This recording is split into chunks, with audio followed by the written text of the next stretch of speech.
Now we're going to talk about family travel and making family travel sustainable. Ethan Gelber from the Travel Word and his wife and two young sons are going to share their travel experiences, including their latest adventure traveling much of the world in the span of a year. We're going to learn how to plan a vacation for the whole family, how to make the most out of a trip when you have children, how to combat boredom in airports and train stations, and much more. For more than 25 years, Ethan Gelber has been a freelance writer, editor, communication strategist, content marketing consultant, and translator for projects focused on travel, culture, and education. He specializes in family travel, responsible and sustainable travel practices, and keeping things local.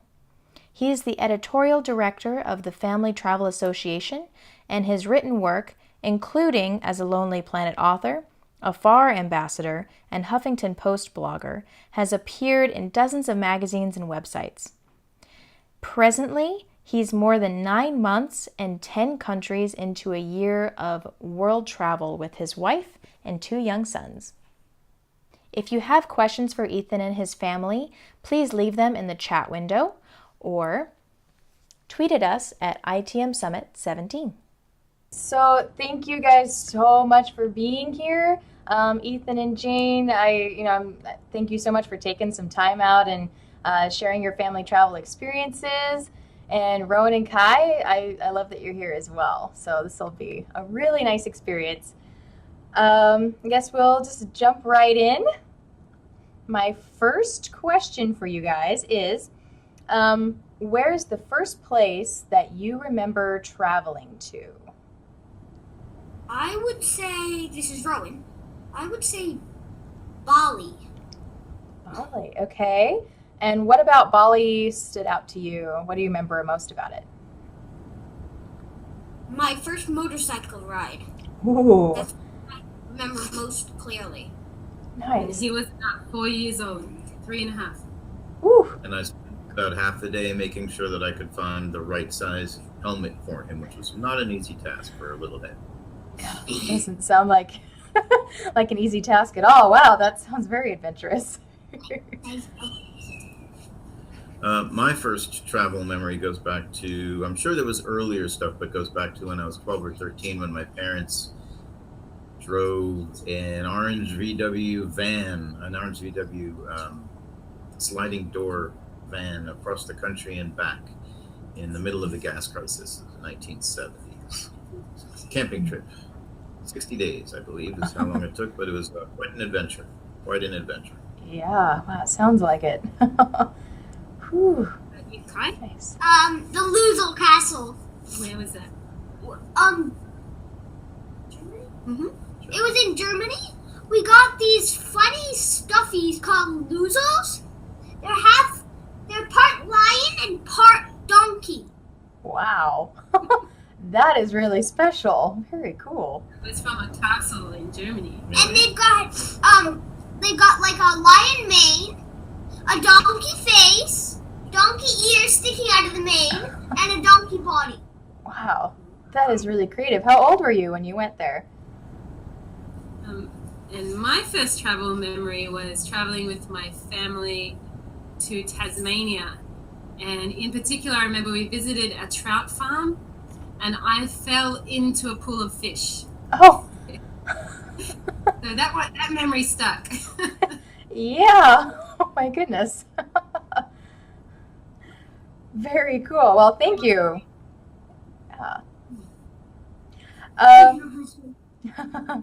So, having all of these travel experiences, and you guys, it seems like you travel as often as you can. Where was the first place that you went as a family? We talked about that. We've talked about that recently. It's probably Rowan's memory of Bali. Okay. Kai was just barely 3 months old at the time. We spent about 2 weeks in Bali traveling around. Rowan got his first motorcycle ride. Kai got his first taste of air other than his home, his birth country, which is Australia. And we all got a chance to take a break from the usual grind. But it was a great experience actually with two little kids.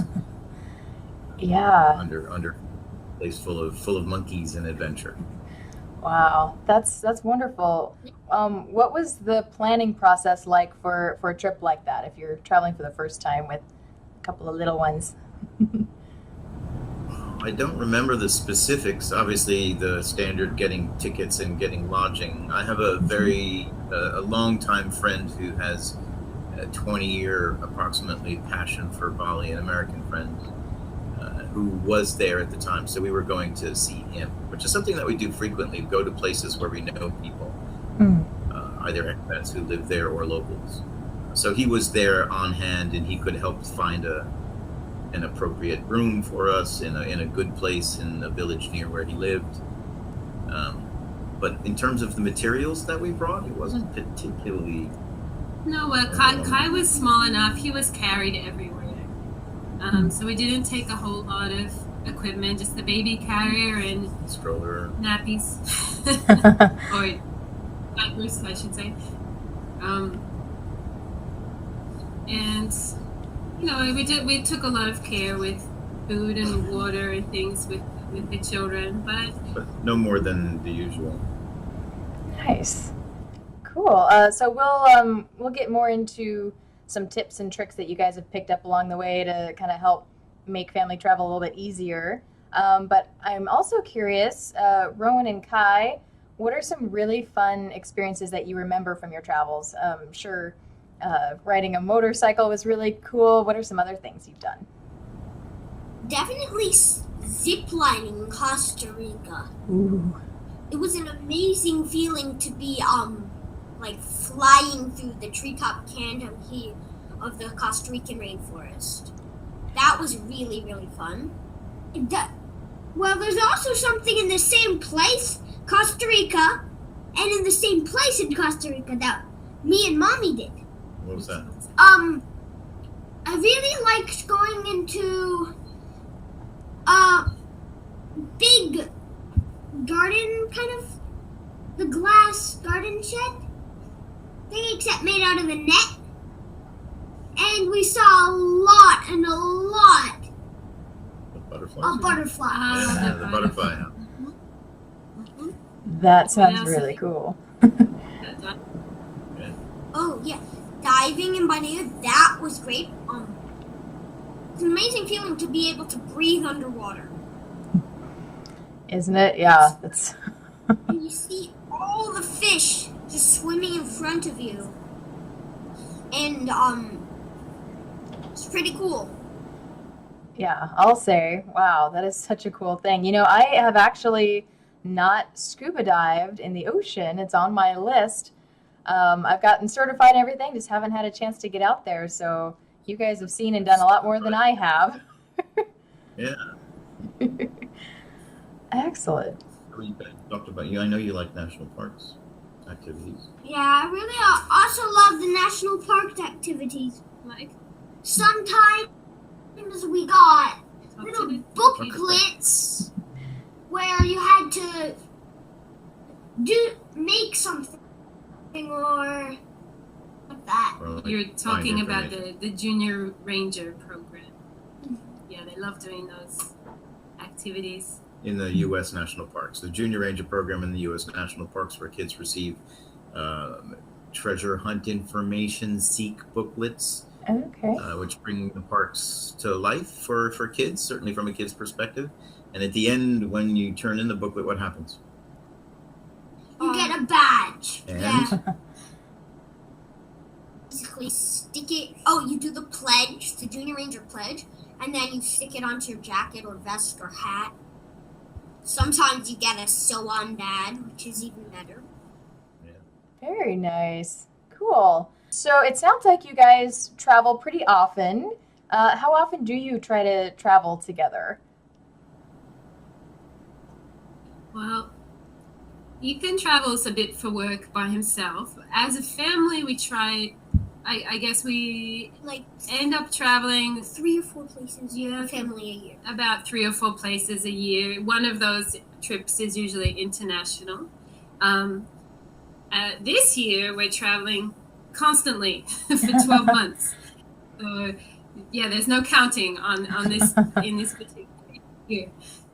Yeah, that's wonderful. I was gonna bring that up. You guys have been on quite the adventure for a while, and I would love to hear more about it. How did you guys start planning, and what have been some lessons that you've learned along the way? I'd love to hear more.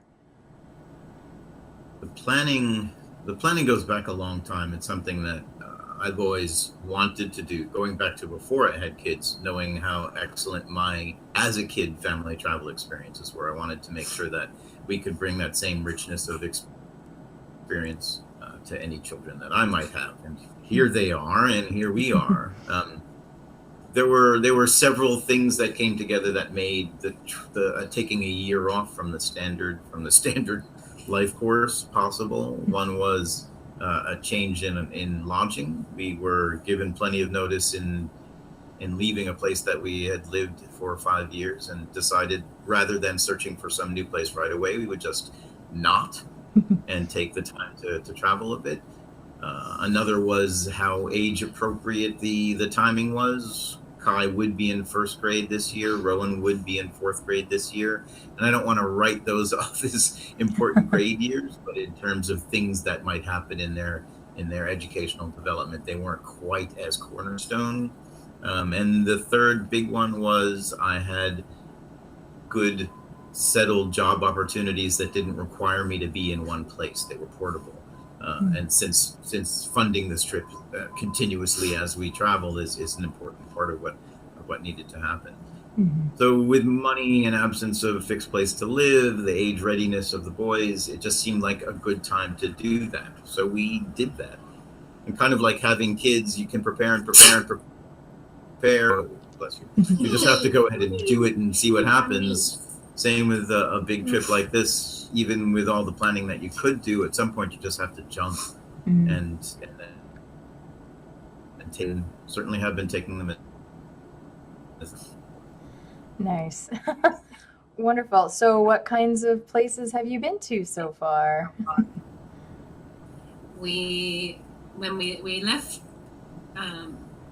well, we did one little trip in the summer. We went to Spain and Portugal, and then we returned to our home in New York City and prepared ourselves, and we took trains north and west, so up and then down the west coast of the US, visiting a whole bunch of national parks on the way and dipping into Arizona. Then we went to Costa Rica, overland to Panama, and then Colombia, Peru, Chile, and now Australia. So we've covered quite a lot of ground. Yeah, I'd say. Wow. And in the next leg of the trip, we're gonna be going to China, Right. then Greece, then Egypt, then Africa. Or Morocco. Egypt and then Morocco. Egypt and Morocco. Nice. And Greece. There's a big Central Asian leg that we're still trying to sort out.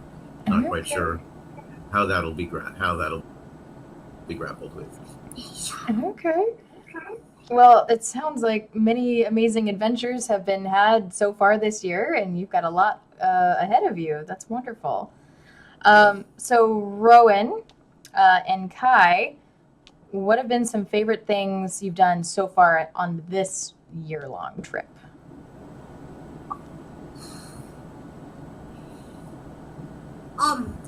Definitely, like hikes and demonstrations, like Machu Picchu. Just smaller hikes.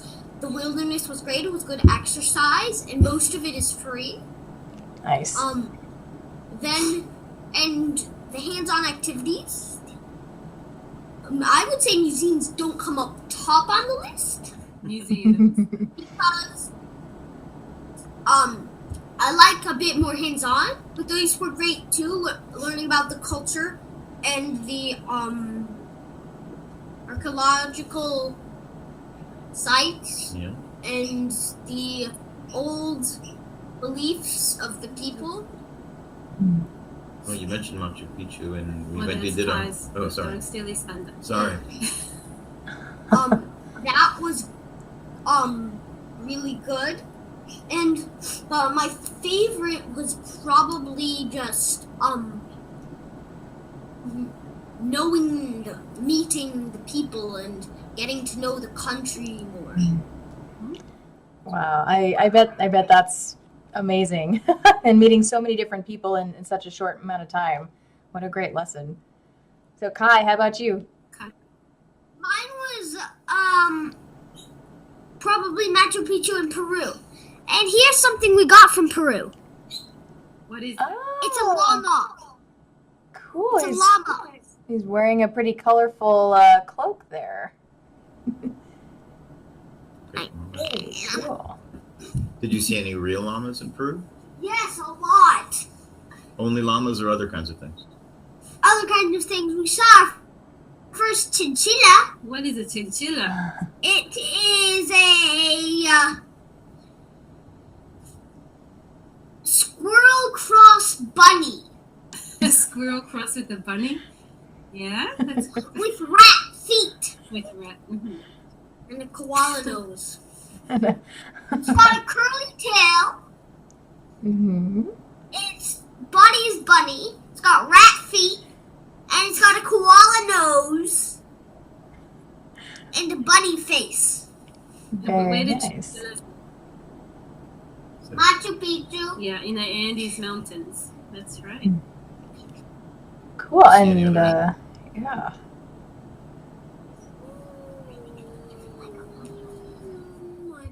All right, he doesn't know. Wow. Never mind. Lots of lots of cool things to learn about on this trip so far. That's great. And so Ethan and Jane, what kinds of things? I mean, have you learned any new lessons on this trip, or things that you think like other parents would want to know if they were going to take a similar trip, or even just head out of their country?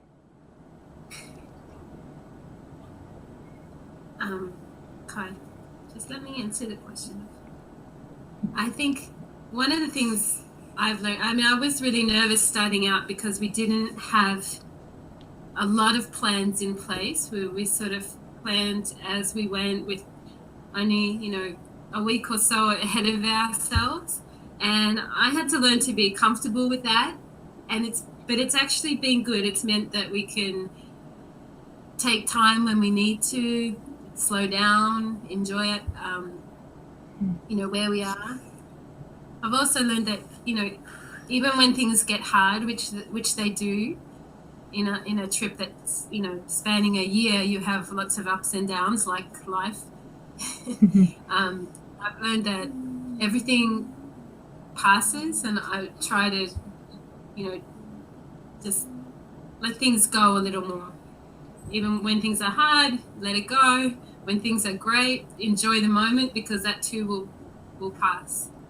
So I think those are my lessons. Also, pack light.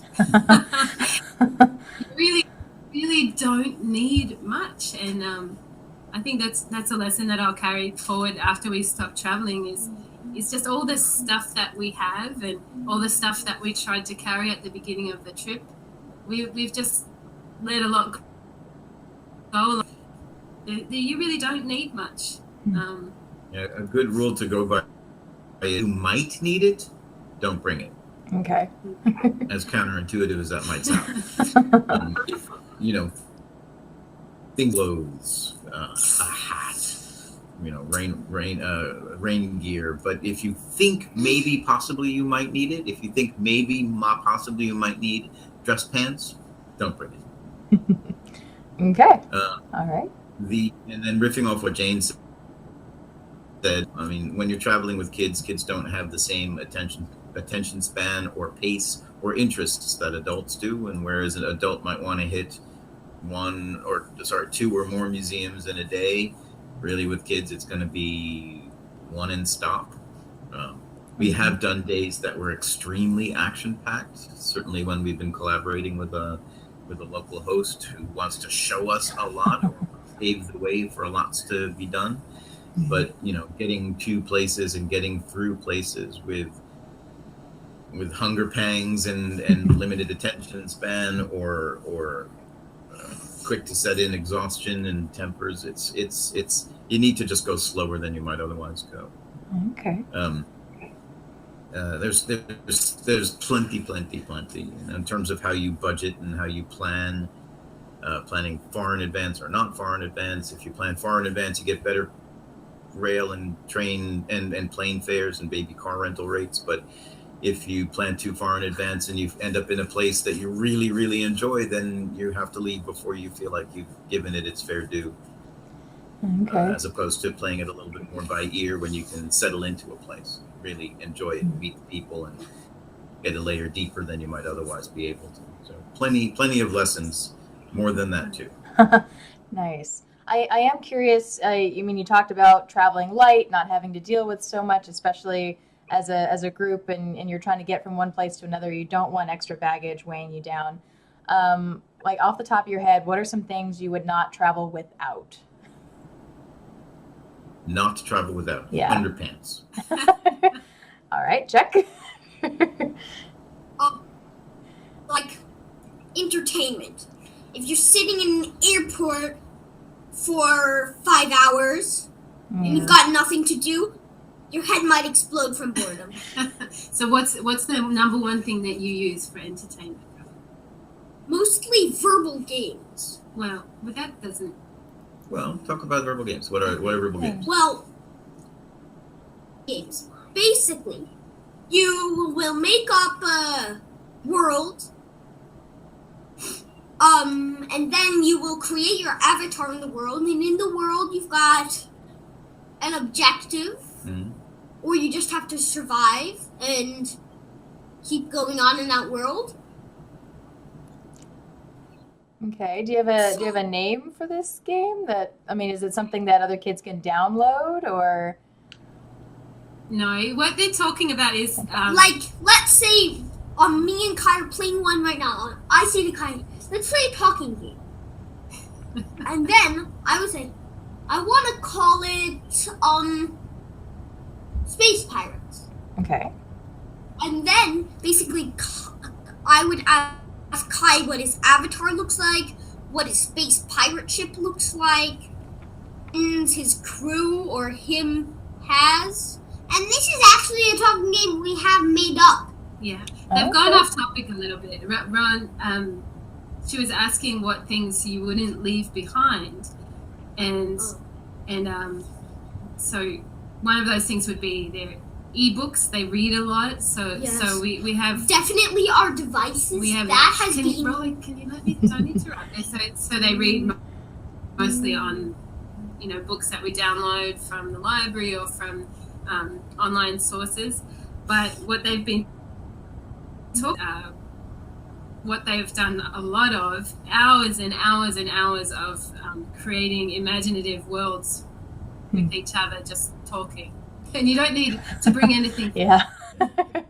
So, cards, device, without cards, dice, or anything else.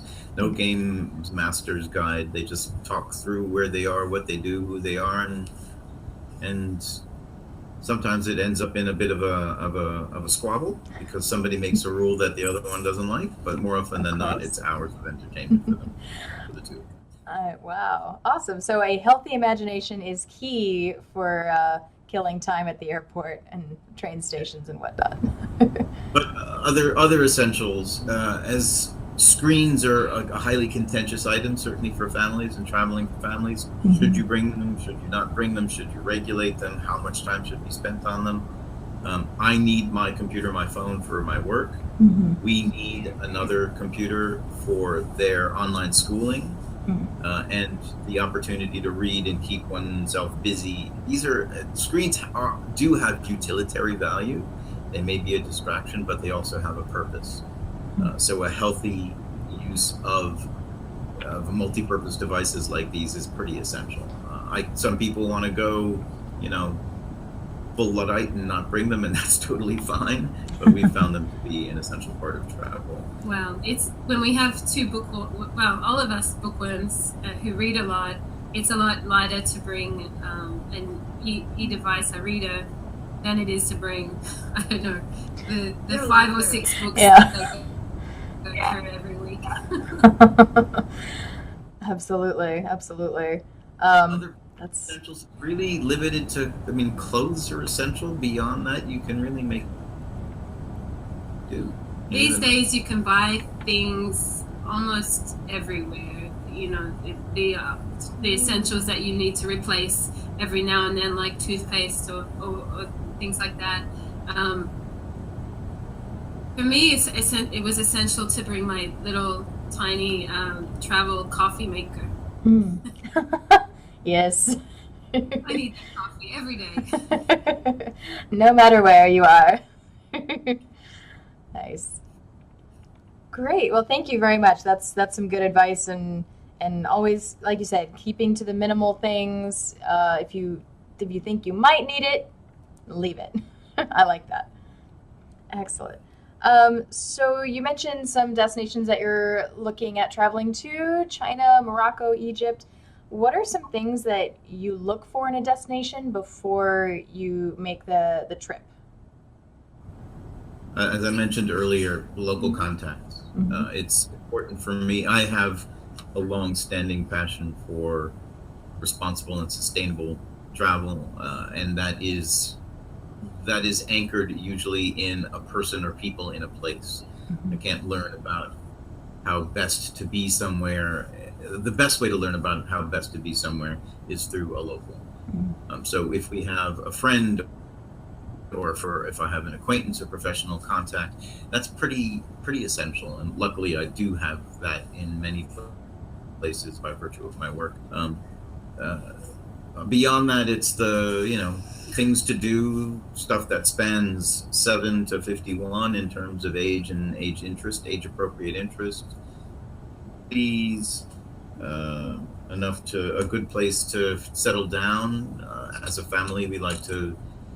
We've stayed in everything from a campground to a yurt to sleeping in the car to bed and breakfasts, Airbnb, vacation rentals, cheap hotels, mid-range hotels, resort hotels. We kind of run the gamut in terms of places to stay, but the more we can settle into a place, the better. As a family unit, that's an important consideration. Okay. What else? We like to go places where there's, interesting cultural history and just, I guess, differences that you can explore. So whether it's language differences or the food, or we look for those things. Thing is like the ease of getting around. There's been some amazing destinations within some of the countries that we've visited that we've just ruled out as too hard to get to because it involved a 17-hour bus ride over the mountains or a boat ride in not the safest conditions or different things like that. So we've had to research and make decisions based on how easily we can get to places and how the children will deal with the travel days. So we've picked quite a few destinations that we could get to by train or shorter hops on buses, things like that. All in the context of the epic amount of ground that we're covering. Yeah. Absolutely. Good to know. Thank you for that advice. What's some advice that you would give to a family that's traveling for the first time? What's the first thing you would tell them? It was really hard to carry the bags. It's pack. Yeah. Okay. So that's your advice. Yeah. What would your advice be? Pack light. Pack light. Pack light. Pack light. All right. Okay. So we have pack light. Stay local. Make sure you research your transportation options. Make sure there's something fun to do every day.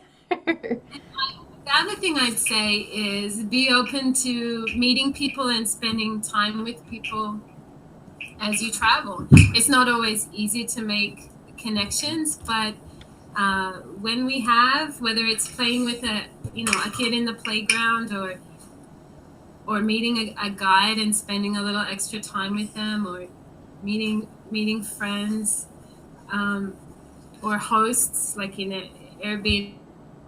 We really love spending time with people and getting to know people locally, and with some safety in mind. I still think that there's a great benefit to being open and trusting with people, and it gives you a very different insight you visit if you seek out experiences where you can really meet people who are local to a place. Yeah, and I that. would advise to Yeah. other kids Okay. that you may earphones or headphones, because sometimes your brother or your sibling could get a bit annoying. Okay. And mom and dad, who are always talking about booking the next hotel or flight or financial problems. We have no financial problem. That can get a bit boring. So you might want to bring headphones. Other than that, my advice is remember, if the world is turning gray, you'll always live to see a brighter day. Because, as they said, the world has ups and downs, as does life, as does travel.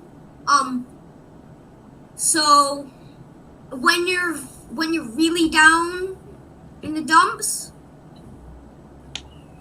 soon you'll get better again. Not be super grumpy. You'll feel better soon. And It'll be over. that's how you deal with homesickness and meeting friends, is thinking about how those moments will pass. Nice. Very, very wise. I love it. Well, I guess we've been kind of touching on it here, but why travel to begin with? Why take your kids out into the world and take them out of everyday life and have these adventures? What's the most important reason why you're doing this? Life today, everyday life in an increasingly globalized world, is life that understands how that world works. Especially today, with the shift in political and cultural priorities in certain countries like the U.S., I think it's important for my kids, for our kids, for this family to have the far-ranging understanding of how the world works.